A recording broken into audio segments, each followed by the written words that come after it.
मित्रांनो नमस्कार. कसे आहात? ठीक आहात ना? मित्रांनो, या यूट्यूब चॅनलमध्ये आपले सर्वांचे मनपूर्वक स्वागत. मित्रांनो, बरेचदा आपले हित व्हावे या दृष्टिकोनातून आपण प्रयत्न करत असतो.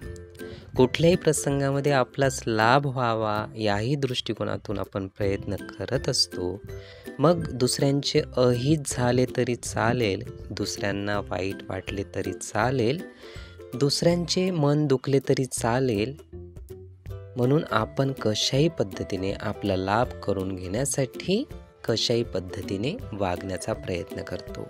मित्रांनो, असं जर आपल्यासोबत होत असेल तर एक गोष्ट नक्की लक्षात घेतली पाहिजे, ती म्हणजे आपण आपल्या मनाला किंवा आपल्या मनाने, काया वाचा मनाने म्हणजे शब्दानेही इतरांना आपल्यामुळे दुःख होऊ नये, म्हणजेच आपल्या शब्दामुळे इतरांचे मन दुखवल्या जाऊ नये.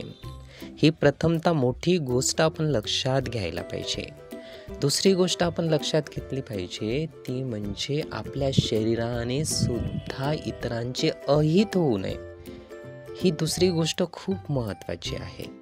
आणि त्याही पलीकडे आपण जो विचार करतो त्याने सुद्धा, त्या विचाराने सुद्धा दुसऱ्यांचे अहित चिंतू नये, म्हणजे अहित होण्याचा विचार सुद्धा आपल्या मनात येऊ नये. मित्रांनो, शब्द, शरीर आणि मनातील विचार या गोष्टी म्हणजेच आपल्याकडील खूप महत्त्वाचे शस्त्र आहे. जेव्हाही याच्यामध्ये आपण परिशुद्धता आणू तर नक्कीच आपले पण हित होण्यास मदत मिळेल. पण यात जर आपण फक्त आपला लाभ होण्यासाठी कसेही आपण वागत राहिलो आणि त्यातून दुसऱ्यांचे अहित होत असेल तर दुसऱ्यांचे अहित करता करता स्वतःचा लाभ बिलकुल त्यातून होणार नाही.